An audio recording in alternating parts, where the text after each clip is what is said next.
Hello students, आज हम पढ़ेंगे क्लेमाइडोमोनास के बारे में।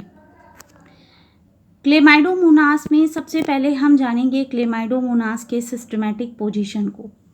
तो देखिए, क्लेमाइडोमोनास की जो क्लास है वो है क्लोरोफाइसी, ऑर्डर है वोल्वोकेलीस, सब ऑर्डर है क्लेमिडोमोनोडेसी, फैमिली है क्लेमिडोमोनोडेसी, जीनस है क्लेमाइडोमोनास।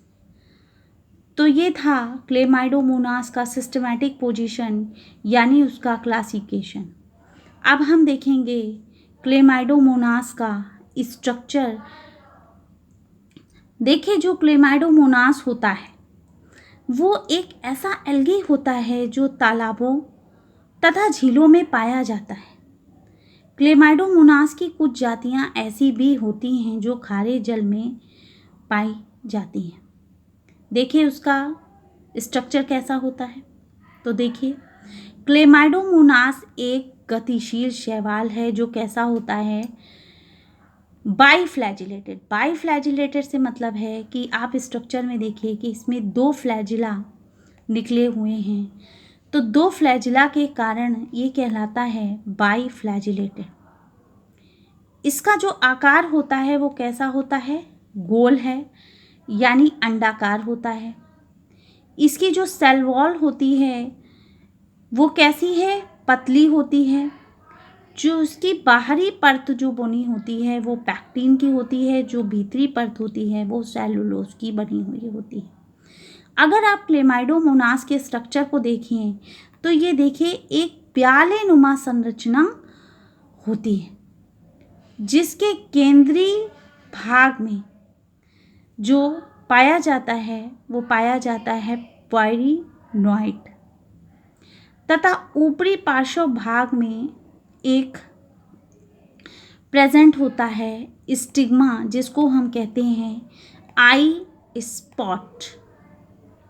आप देखिए, कोशिका का जो अग्र सिरा होता है, कोशिका के अग्र सिरे में देखिए, अग्र सिरा यानी जो आगे का हिस्सा होता है उसमें वैक्यूल प्रेजेंट होता है।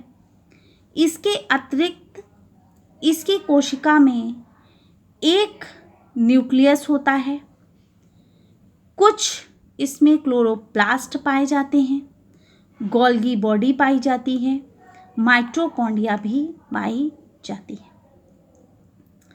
ये था हमारा क्लेमाइडोमोनास का स्ट्रक्चर यानी क्लेमाइडोमोनास की संरचना। अब हम देखेंगे क्लेमाइडोमोनास का लाइफ साइकिल यानी क्लेमाइडोमोनास का जीवन चक्र। तो देखिए, क्लेमाइडोमोनास का जो जीवन चक्र होता है, जो उसकी लाइफ साइकिल होती है, ये दो प्रकार की होती है। एक होती है हमारी एसेक्सुअल और एक होती है हमारी सेक्सुअल। तो देखिए, जो एसेक्सुअल हमारा रिप्रोडक्शन होता है वो होता है हमारा बाय ज़ूस्पोर्स से। तो देखिए, बाय ज़ूस्पोर्स के माध्यम से कैसा होता है कि जो हमारे चल बीजाणु होते हैं ये सामान्यतः क्या होते हैं, जो अनुकूल वातावरण होता है उसमें बनते हैं, जो पौधे के समान होते हैं। परंतु इसमें देखिए कोई भी कोशिका भित्ति नहीं पाई जाती। इसका निर्माण जो होता है, जो हमारा प्रोटोप्लाज्म होता है, प्रोटोप्लाज्म के विभाजन से ही हमारा ज़ूस्पोर्स बनता है। नेक्स्ट, एसेक्सुअल रिप्रोडक्शन में हमारी स्टेज आती है पामेला स्टेज। तो देखिए, पामेला स्टेज क्या होती है कि कभी कभी जब जलाभाव की दशा होती है तो उस जलाभाव में क्या होता है, जो प्रोटोप्लाज्म होते हैं वो जीव द्रव में विभाजित हो जाते हैं। देखिए, यहाँ पे कई भागों में विभाजित होंगे। ये कई भागों में विभाजित होकर क्या बना लेते हैं, अचल बीजाणु, यानी इसमें कोई भी गति नहीं होती है, ये अचल होते हैं, ये एक समूह बना लेते हैं। और जो इनकी कोशिका भित्ति होती है, देखिए जो इनकी वॉल आप देख रहे हैं, ये कैसी होती है, म्यूसिलिजेनियस शीथ से बनी हुई होती है, जो कि अनुकूल दशाओं में प्रत्येक में 2 कशाभिकाएं उत्पन्न करते हैं, यानी 2, ये देखिए डॉटर सेल्स हैं, तो 2 कशाभिकाएं उत्पन्न हो जाती हैं और यही कशाभिकाएं जो होती हैं ये मुक्त होकर एक नए पौधे का निर्माण करती हैं। तो हमने देखा सबसे पहले एसेक्सुअल रिप्रोडक्शन। एसेक्सुअल रिप्रोडक्शन में सबसे पहले हमने देखा बाय ज़ूस्पोर्स के माध्यम से, फिर हमने देखा पामेला स्टेज के माध्यम से। अब हम जानेंगे सेक्सुअल रिप्रोडक्शन को। आइए देखते हैं। देखिए जो सेक्सुअल रिप्रोडक्शन होता है वो कैसा होता है, जो हमारा एल्गी है उसमें जो सेक्सुअल जनन होता है वो 3 प्रकार से पाया जाता है। वो 3 प्रकार कौन कौन से होते हैं, तो देखिए वो 3 प्रकार होते हैं। एक तो आपका होता है आइसोगैमस, एक होता है आपका एनाइसोगैमस और एक होता है ऊगैमस, यानी कि समयुग्मकी, असमयुग्मकी और विषमयुग्मकी। ये तीनों प्रकार का ही हमारा सेक्सुअल रिप्रोडक्शन पाया जाता है। जबकि अधिकांश जातियों में जो देखने को मिलता है वो हमारा देखने को मिलता है कौन सा, आइसोगैमस यानी समयुग्मकी। देखिए जो हमारा समयुग्मकी प्रकार का सेक्सुअल रिप्रोडक्शन में भाग लेने वाले जो 2 प्रकार के गैमेट्स हैं वो एक समान तो होते हैं, परंतु क्या होते हैं कि कायिक रूप से यानी साइकोलॉजिकल जो होते हैं वो भिन्न होते हैं, जिसमें एक पॉजिटिव होता है और एक नेगेटिव होता है। एक कोशिका से जब हमारा डिवीज़न होता है, कौन सा डिवीज़न होता है, माइटोसिस डिवीज़न होता है, तब उसमें 16, 32 या 64 गैमेट्स की उत्पत्ति होती है, जो स्पोर के समान आकार में कैसे होते हैं, छोटे होते हैं। फ्यूज़न के द्वारा, फ्यूज़न 2 पौधों से उत्पन्न युग्मकों के मध्य होता है, यानी ये जो 2 गैमेट्स हैं इनमें क्या होगा, फ्यूज़न होगा यानी संलयन होगा। इस प्रकार के संलयन को हम कहते हैं हेटेरोथैलिक यानी विषम जालिका।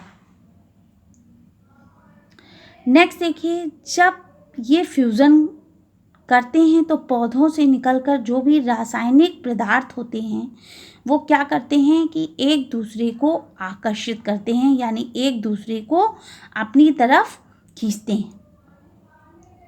और देखिए जो 2 ये गैमेट्स हैं इनका जो फ्यूज़न होता है, ठीक है, फ्यूज़न जो होगा वो कैसा होगा, जो इनका ये अग्रभाग होता है यहाँ से ये प्रारंभ होता है और जल्दी ही क्या होता है, दोनों युग्मकों की जो कोशिका द्रव तथा केंद्रक होता है, यानी ये जो केंद्रक है ये क्या करते हैं, संलयन होकर जाइगोट बनाते हैं। ये जाइगोट कैसे होते हैं, गतिशील होते हैं, कशाभिका मुक्त होते हैं, अपने चारों ओर क्या करते हैं, एक मोटी भित्ति का निर्माण कर लेते हैं और अपने भीतर जो अंदर गहरे लाल या नारंगी रंग का तेली भोज पदार्थ संग्रहित कर लेते हैं। एक जो परिपक्व गैमेट्स होता है वो नारंगी लाल गोल चिकना होता है और यह क्या करता है कि प्रतिकूल समय बिताता है।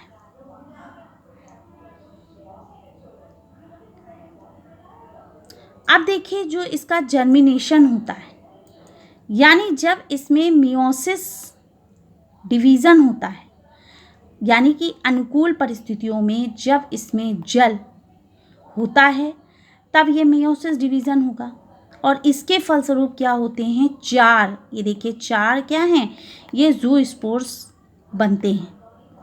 ये ज़ूस्पोर जो गैमेट्स की कोशिका भित्ति होती है, ये देखिए भित्ति है, भित्ति के विघटन हुआ तो ये क्या करते हैं, बाहर निकल आते हैं और निकलकर एक नए पौधे को बना लेते हैं। नए पौधे को बनाते हैं और इसमें से 2 पौधे पॉजिटिव तथा 2 निगेटिव स्टेन के होते हैं। तो आज हमने पढ़ा क्लेमाइडोमोनास के बारे में। क्लेमाइडोमोनास में सबसे पहले हमने जाना उसके सिस्टमैटिक पोजीशन को, देखा उसके स्ट्रक्चर को, एसेक्सुअल रिप्रोडक्शन की बात करी जिसमें आता है हमारा ज़ूस्पोर्स। नेक्स्ट हमने देखा पामेला स्टेज, फिर बात करी हमने सेक्सुअल रिप्रोडक्शन की और जर्मिनेशन ऑफ जाइगोट की। आई होप आज का टॉपिक आपको समझ में आया होगा। नेक्स्ट टॉपिक हम कल डिस्कस करेंगे। Thank you.